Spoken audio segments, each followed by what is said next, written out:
We were talking a little bit about like what we're seeing in our portfolio, how we're actually starting to see, agentic solutions get adopted, Yes. How we're seeing it. So there are very few conversations that we have right now that don't involve AI. And so we're going to talk to Vista Equity Partners. We're going to talk to their president, David Breach, for a very strong view on what's happening in tokenization and agentic AI and what that means across private markets. Here we go in 3, 2, Okay. 1.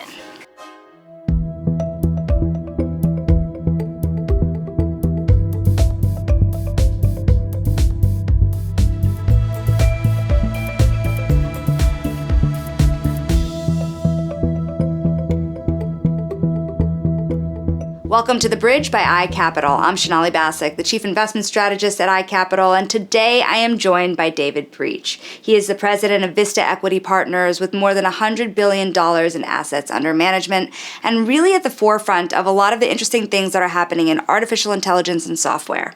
There has been a big valuation reset across the industry. Put it into perspective. How are you seeing things starting to shake out and form really this kind of AI 2.0 narrative? Sure. So from a valuation perspective, we've seen this movie play out before. When people are uncertain about how innovation is going to affect the model, so to speak, they, take a pause to try and figure it out. So when you saw the conversion of software from on-prem to cloud, from a license and maintenance to a subscription SaaS model, there was a re-rating in multiples back then. This is 2015, 2016. And it took a little while for the market to understand and for investors to understand that this new delivery mechanism, this new pricing mechanism was actually going to be a catalyst for growth in the value of software. And that's really what we saw for basically the next 10 years. We kind of feel like we're in this moment now where, we see very clearly how Gen AI is going to be a catalyst of new value creation in software, but there's elements of the market that still don't, see it or understand it yet. And so you've seen this, obviously in February, you saw it, as we're all calling the SaaS apocalypse. You saw a real decline in valuations. The IGV went down, I think, 25%. A lot of that's recovered as people are starting to realize that in this innovation cycle, there's lots of opportunities for software to really thrive and win in this new era. And, we're excited to be part of it. It's enormously competitive. Yes. So how do you parse winners versus losers? What are the qualities of the companies that will successfully adopt AI in an era where you see so much spend going towards the space? Sure. So from a software perspective, there's really, I would say 2 elements to how software companies can thrive in this new era. So, one is from a product innovation perspective. We really believe that, our companies are the incumbent providers of technology to their customers, and there are significant advantages to being the incumbent provider. You've got the context of their business, how they operate, how they interact with their customers, what their data sets are and how their data sets are valuable to their businesses. You've got a trusted relationship. You've been providing technology to them for years in a secure and trusted manner. We protect their data. We've got scale. So we've got all these interesting attributes that should allow us to be the ones that bring agentic solutions to the enterprise. I think we're better positioned to do that as the incumbent software provider than a startup that has been built on a large language model that doesn't have the advantages of incumbency. So companies that innovate in our space, I think, do have the right to win, but you've got to go ahead and innovate and deliver these valuable solutions. There's also this other element, which is, software companies can use this technology to themselves become more efficient. We talk about, in quote, the old days of like a few years ago, where a well-run software company would meet the rule of 40, where we would talk about, its EBITDA margins and its top-line growth rate should aggregate or add up to a 40 at least if they're a well-run company. We see that going to the rule of 60, rule of 70, and software companies really have the ability to both grow their top line, but to really be fundamentally more profitable and really be more effective in the utilization of their resources. So the companies that do those things are going to do really well. the companies that don't are the ones that are not going to thrive. So it's a clear line in the sand in some ways. That rule of 70 I'm fascinated by because that seems like a high bar. I mean, are companies already meeting that dynamic? So we have companies in our portfolio today that are rule of 70 companies, and we're seeing real opportunity to move EBITDA margins within our companies by an additional 15 to 20 points. And we're also seeing the ability to move the top line revenue for those companies that can bring these agentic solutions. It's a whole new value capture. If BCG and Bain Consulting have each come out with their own reports where they're estimating 3 to 4 trillion of new, addressable market for software in this agentic era that didn't exist before the agentic era. So there's lots of opportunity for revenue growth that you didn't, whatever your revenue growth was before, if you can really build interesting agentic solutions, you can create a new stream of revenue that you didn't have. And you're just going to be a much more profitable company if you're effective at implementing these tools. How long does it take to get there? It's a good question. I think, on the cost side, it's easier to get there faster, right? Like we're seeing, we've got portfolio companies that are seeing 85% productivity increase in software engineering. They're developing products at a much faster pace, at a much more effective cost. We're seeing companies improve their sales throughput. We've got a company they're increasing their sales efficiency by 25-30%. One of the cost centers in a software company is customer support. You have, we call them customer tickets, where a customer has some issue that needs to be addressed. Historically, those are addressed by humans. We've got some of our companies are deflecting 95% of those tickets with no human intervention. So I'd say those things you can get to much more rapidly. On the revenue side, we created what we call our agentic factory, which is really a set of resources and processes to help our companies accelerate the development of their agentic strategy and then to actually get products built that they can release to their customers. Out of our portfolio of 91 companies, we've got, I think, 55 companies that have already released agentic products where they're seeing, real revenue uplift. But I would say, the product side and getting it out into the market, that's going to take a little bit longer than the cost side of the business. But we're seeing really great strides, and we're seeing really interesting new TAMs, addressable markets open up for our companies quite rapidly. I definitely want you to bring us inside the agentic factory a little bit more. But before that, on the rule of 70, I talked to investors about this. You guys have started bringing up this concept the last few months, really, a better part of the last year, right? And if you brought that idea to public markets even, right, or even across private markets, it raises the bar in a very meaningful way in terms of what investors are demanding from their portfolio companies. How pervasive is that desire to just have better revenue growth rates, better profitability to that scale? Because what you're talking about is really a mindset shift in terms of expectations. Well, and I think that's what you're seeing in the public markets is that the large publics have not been able to really deliver on this yet. And, we'll see who does and who doesn't. But there's been a lot of investment in, these AI tools. I'm sure we'll talk about the cost of tokens. And I think in the public markets, they really haven't delivered on the KPIs yet. And I think as they start to deliver on the KPIs, again, like all, competitive marketplaces, you'll see winners and losers. You'll see people that do it, more effectively than others. But I do believe that public investors are going to expect these companies to both enhance their growth rates and do it in a more profitable manner. And I think those that do will be rewarded, and you'll see the re-rating of multiples up.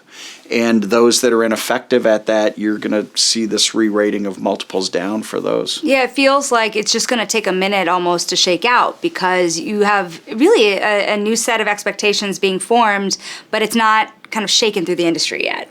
Agree completely. So token cost, let's definitely go there next, because on one hand you can create this tremendous efficiency, but there has been a lot of concern about the rising cost of tokens that has been amplified with agentic solutions actually. So how do you think about this dynamic? Where does it go from here? One of the insights that we've gotten from our portfolio is the need to manage inference costs. So to kind of break it down for non-tech folks, which I'm a non-tech folk myself, there's really, when you think about AI, there's like the training compute that everyone hears a lot about. They're training these models and they're using, NVIDIA GPUs, which are very, powerful chips that use a lot of energy and are advancing the training of these models. As you do prompting and you ask the models to do things for you, that's inference compute. And a lot of the inference compute is frankly being accomplished on these, training chips, which are is quite an expensive way to do inference. And what you're seeing out in corporate America is people are spending a lot of money on these tokens for inference, and they're saying, I'm spending a fortune and I'm not seeing the ROI. So we think we need to help our companies be most effective in how they utilize inference in the most cost-effective manner. You don't need to use an NVIDIA GPU chip to do a lot of the inference that is getting done. So one of the things that we as a firm have invested in off our balance sheet is really trying to build out an inference purposed neocloud that uses chip technology that is significantly more power efficient, is cheaper, can be cooled with air rather than the heavy-duty water cooling that the GPU stack requires. And so we want to bring inference at a lower cost to our companies to give them a competitive advantage. And we're really talking about, in some respects, disaggregating inference. I don't want to get, too technical, but as you build agents, you have to really be thoughtful about what models do those agents need to be powered by. And I think we're trying to be really thoughtful about how we're building the agents with our companies so that we can really optimize the efficiency of the inference and therefore deliver these agents at a much more effective cost to their customers. It's almost analogous to back in the day. Most software engineering was done in the U.S. and it got to be very expensive as there was a scarcity of resources. And so a lot of us looked to, well, how do we build out new capacity in lower cost jurisdictions? So, in the quote old days, we would build out centers of excellence in various jurisdictions where we could tap into talent that wasn't available in the U.S. that was oftentimes at a lower cost to reduce the overall cost of producing software. That's kind of the play that we need to do from an inference perspective. We need to find a method of delivering this inference at the lowest cost possible to really capture the value for our customers. So inference, training chips, one thing that I find really interesting that I don't think people are catching on to is, and nothing against NVIDIA, but this broadening of chip usage is actually really healthy, isn't it? Well, it's kind of funny. I liken these GPU chips are like amazing chips, but you want to buy the right vehicle for the job, right? Yeah. So it's like if I was a DoorDash driver, I would not want to buy a Rolls Royce to deliver food, right? I wouldn't make any money. And to a certain degree, that's with inference. You have to figure out what is the right model and what is the right chip technology supporting that model to accomplish that goal, which might not need to be the Rolls-Royce of chips. And so that's, I think, as things evolve and as people, get more sophisticated, more people will focus on this. But this is something, we started focusing on very early and have made strategic investments really for the benefit of our portfolio to help them with this issue. So what does it mean that token spend is going to decrease because you're able to control some of those costs, or does it mean that the cost of tokens will also decrease over time? Well, certainly the cost of tokens are, just generally decreasing, but we want to accelerate that reduction in cost. We also want to, again, match the chip to the job, match the model to the job, and, really focus on, what is needed to deliver that agentic solution. It's going to be a combination of both reducing, token cost, but also reducing token consumption to be most effective with the agentic delivery. It's a whole new food chain. Yes. Really. And the reason I ask about the token cost is because I think a lot of people in America look at the U.S. token cost versus what we see in models that have come out of China, for example. And you just wonder, okay, you look at how much companies have expanded in private markets, and is it too much, actually? Do you think that the big have gotten so big in private markets, and has that really filtered through the rest of the ecosystem outside of the big five? I think what's interesting is that there's so much spend and resources being devoted to training, and that infrastructure is being used for inference. And I think what you're going to see is a little bit of a divergence where there's going to be infrastructure that's going to be more purpose-built for inference to try and address some of the power issues, some of the cost issues. And, you're still going to need to, build these massive, GPU-driven data centers to continue with the training journey that these models are on. But I think you'll start to see more, open source, open weight models in the U.S. Obviously, China has led, kind of the open source, open weight models because they're paying to develop those models. Where in the U.S. generally we want, private enterprise to pay for these things. So we've made some strategic investments in some open source, open weight models to try and help move those along. Because again, some of those models are going to be perfectly appropriate for many elements of inference rather than having to pay for the latest and greatest frontier model. And so I think you are going to see this ecosystem evolve in the U.S. and there's going to be more nuance to how people solve their compute needs. Yeah, it feels like Vista's on the side of democratizing token usage here. Yeah, I think we need to do that for our companies for sure. So it's interesting. Speaking of the food chain, I think this whole conversation has interesting ramifications in where in the food chain you guys are entering at. I think it is fascinating how much investment you've made as a company into the infrastructure that will help companies thrive. Bring us behind those investments a little more. You started to talk about it a little bit. Sure. So as we started really focusing on how Gen AI was going to affect the software industry, 3-4 years ago, at the very outset of as this technology started to emerge, we knew it was going to be important for us to be, very deep on it. As investors, we're known to be very operationally focused investors, and so we got very focused early on that. As we started to focus on that, we started to realize, this.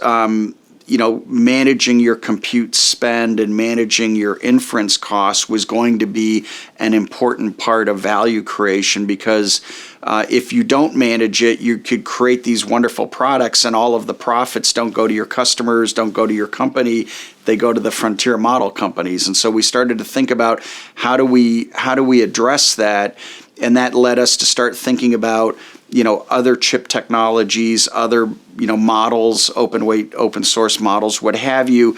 And we realized, similar to, our approach before Gen AI, where, we were in the software business, but we were thinking about the whole vertical chain of creating a software solution and, where we could influence either cost savings or expansion of capacity and whatnot.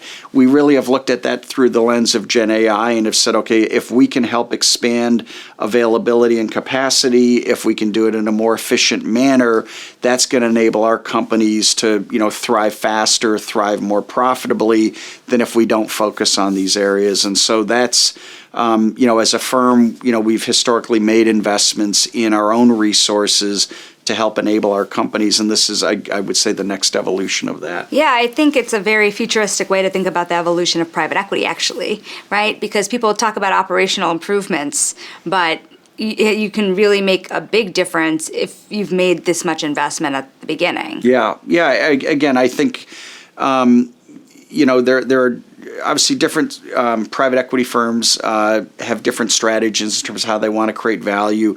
We've always been very deeply focused on how we can help our companies optimize themselves operationally to both accelerate revenue growth and also to manage, their cost structure. And so again, this is just in the world of Gen AI, there's new things to manage. We were not thinking about token costs 10 years ago. We were thinking about people costs. Well, we still care about the people costs within our businesses, but token cost is kind of the new, cost center within, technology-focused companies that, needs to be effectively managed. Kind of the language of the AI economy. Indeed. So the reason it's interesting to talk about your place in this, chain of AI is because I think too many people focus only on those frontier models, only on the companies behind the chips, and perhaps don't understand the next frontier. Right. How do you describe to people where the next Gen AI opportunity is? Again, history doesn't necessarily repeat itself, but it can kind of play the same tune. If you look at, the last innovation cycle was really the creation of the internet that led to the ability to have, cloud-hosted software, right? So if you look at that cycle, there was a build out of the technology that enabled the internet. There was then the building out of the hyperscalers that created the cloud. But the long tail of that innovation cycle was really, applications, right? And it was application software. We see a parallel here where there's obviously been, tremendous investment in the chip technology. There's been, tremendous and ongoing investment in the build out of the infrastructure to enable AI, the compute, the energy, the production of energy to support the compute, what have you. And there's lots of opportunity in there, and people are making, obviously lots of money on that. The build out of the models, which is in a certain sense kind of a technology infrastructure layer. But we, again, really believe that the long tail is going to be building applications utilizing this technology and delivering new sources of real value creation to the enterprise. And so, where we sit fundamentally is in really delivering the application layer enabled by this technology through, core software that is going to bring these agentic solutions to the companies. And we think that's the ultimate long tail. I mean, there will continue to be the build out for a while. There'll be different evolutions of the chip technology over the course of time, and there'll be different winners in that. But we think this long tail is going to be the application layer, because that's really like bringing it to the enterprise and giving them the value of what this technology can bring and helping them optimize it. It's interesting from an outsider's perspective. Enterprise, applications, incumbent advantage. These are kind of hard themes to wrap your head around sometimes. Our CEO talks a lot about incumbent advantage as well. What does that mean, actually, in practice at the end of the day? Why is it so important? Well, so if you think about it, if you've got a trusted relationship, if you've got a deep understanding of how your customer's business works, how they interact with their customers, what their data is, how they store it, how they utilize it to operate their business. They trust you to manage their data. They trust you to manage their workflows. You've been delivering these solutions consistently over, years, if not decades. That's really the incumbency. Then there's this scale point, right? Which is, our typical portfolio company has hundreds to thousands to tens of thousands of customers. Okay, so if we can build an interesting agentic solution, we have the ability to propagate it out to those hundreds, thousands, or tens of thousands of customers very rapidly. A startup has to go knock on the 100 doors, the 1,000 doors, the 10,000 doors to go sell that solution to them. So that's really what incumbency means, is you've got, the context of your customer, the context of their data, you've got the trust, you've built a secure environment that you've been delivering, and you've also got to deliver things, our software and our company's customers, they want what we call deterministic outcomes. So every time you ask the question, you get the exact same answer, right? Like if you're using, for example, Gen AI to quote a life insurance policy. Well, every time that we say we want to, price a life insurance policy on Sonali, it's got to give the same premium, the same answer every single time. And that's a deterministic outcome. The frontier models are fundamentally not deterministic. The technology is, at the end of the day, probabilistic technology. So, we think we're best positioned to take that technology, but to drive a deterministic outcome, which is what our customers expect, what their customers expect.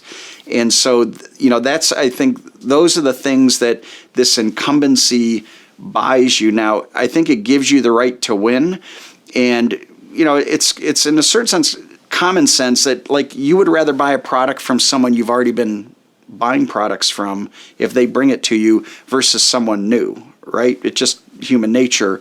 And so if our companies can be first, fast, and innovate, they should be the ones delivering these solutions to their customers versus someone who doesn't have that long and trusted relationship. So that's why incumbency is so important. Again, I don't think it guarantees your success, but it gives you a right to be successful. It gives you a right to win, if you take advantage of it. And that's, at Vista, we're very focused on what can we do to help our companies accelerate this journey, accelerate this innovation cycle, and, really deliver these solutions, at speed, at a high quality before, the startup shows up at their door, so to speak. So it's interesting. How much does that mean scale matters? And then what is your prediction, right? Do you think that there's going to be a lot of M&A in this space?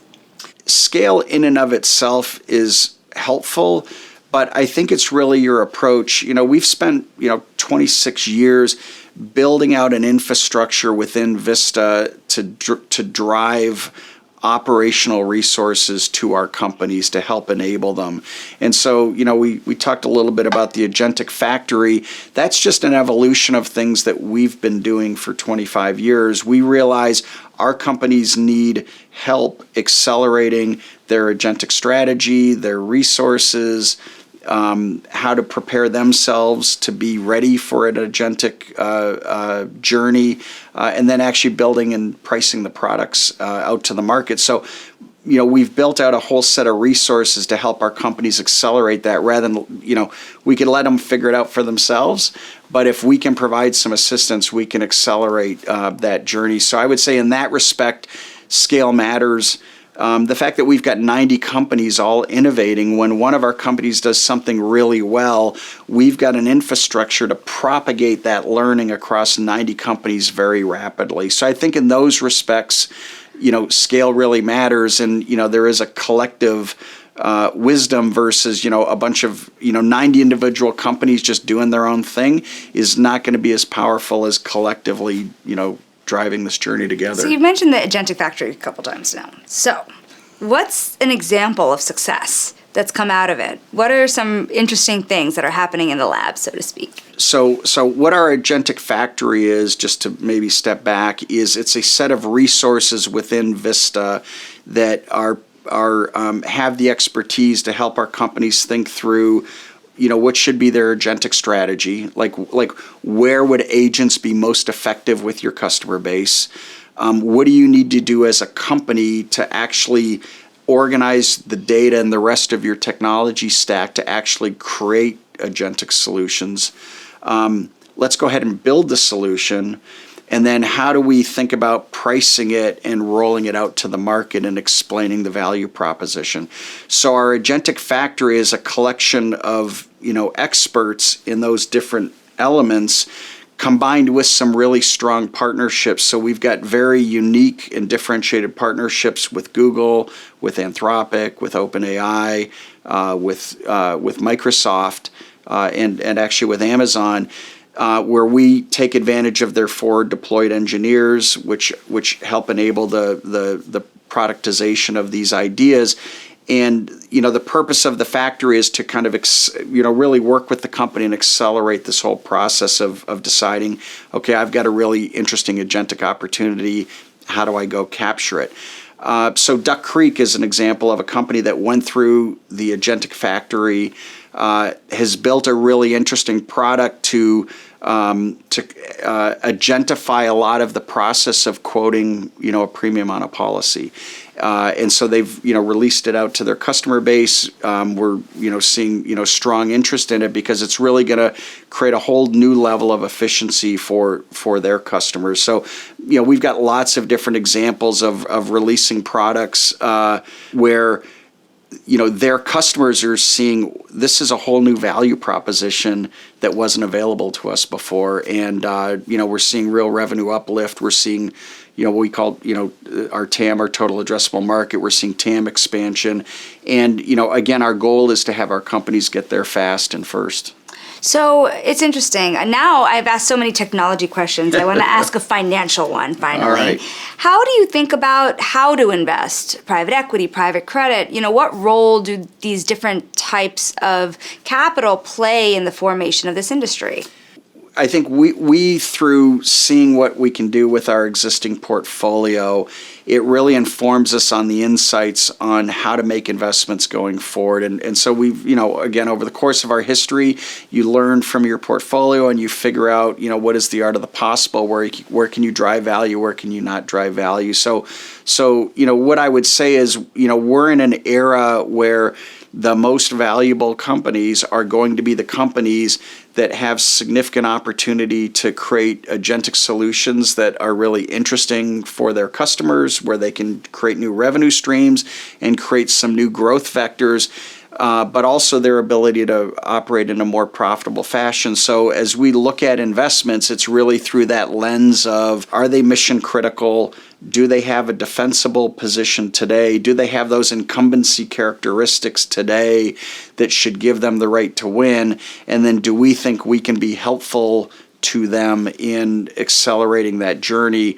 We're doing the same thing on the credit side. So obviously as a credit, and we have about a 12-14 billion private credit business.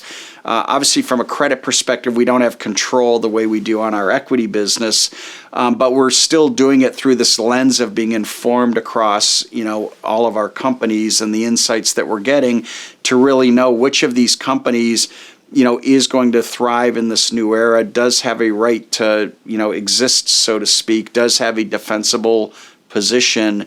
And we think there's lots of companies that do, but there are some companies that I think are going to be challenged going forward. And I think our insights allow us to avoid investing in those companies. But, we have to do a slightly different approach as a lender versus as a controlled equity investor, but the insights that we get across the platform are really informing us across the platform. And again, like we're incorporating this Gen AI in our own business, right? So our credit team actually built a really interesting set of agents.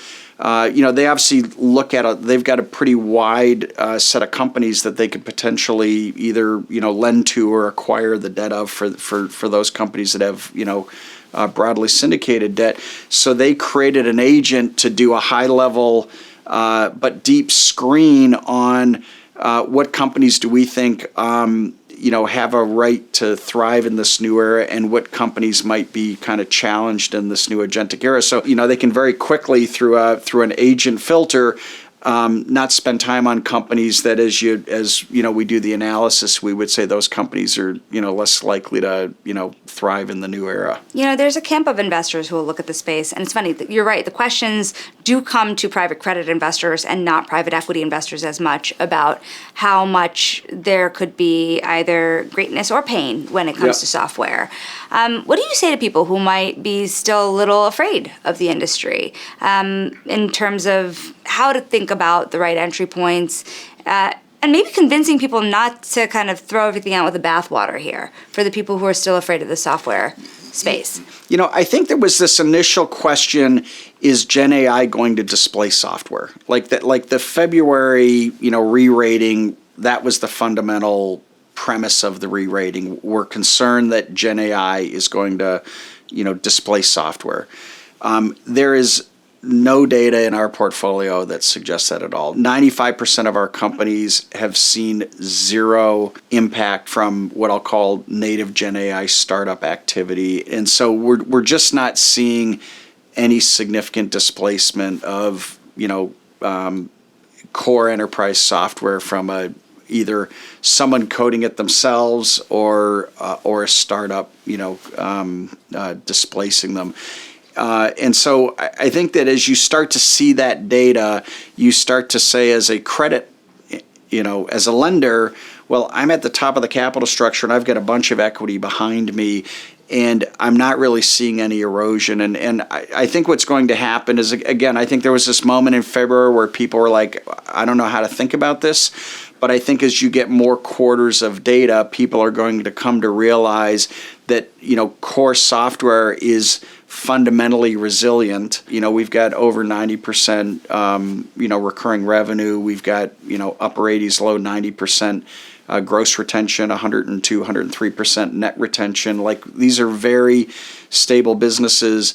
Our average company has a contract life of 2.5 years currently with their customers, right? So they've got the next 2.5 years of revenue contracted for as we sit here today.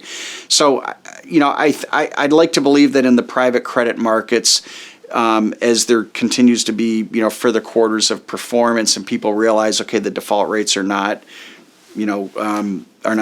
going crazy or whatnot, that people will come to realize that was an overblown concern, and that software remains a very good place to lend money. So, last question, and this one's for me. Yes. So, I think one of the most underappreciated areas of all of what's happening in AI is data. You've mentioned this a couple times, that companies with rich data sources are maybe companies that are able to make a lot out of their agentic AI solutions and other forms of technology to help harness that data. Do you think people understand this? I mean, it feels to me that kind of that data play has not really been quite harnessed yet. I think at a high level, I think there's been enough talk out in the industry of data can be a moat, but I think it's really data married with context is really your true moat. What's interesting is that the frontier models have largely been trained on publicly available data, right? So I've heard statistics like less than 1% of the data they've trained on is enterprise data, because most enterprises don't release their data. It's held within the enterprise. And so having a rich source of data should allow you to build interesting solutions trained on that data that are very valuable to your customer base. And that's, again, another, I'd say, one of the reasons why this notion that people are going to use Claude and home build their solutions and replace their software just doesn't make any sense. Most of our companies, they have data across, again, hundreds, if not thousands of customers. And that rich source of data allows them to build agentic products for all of those customers that are going to be very valuable and very, I think, effective in helping those companies operate more efficiently.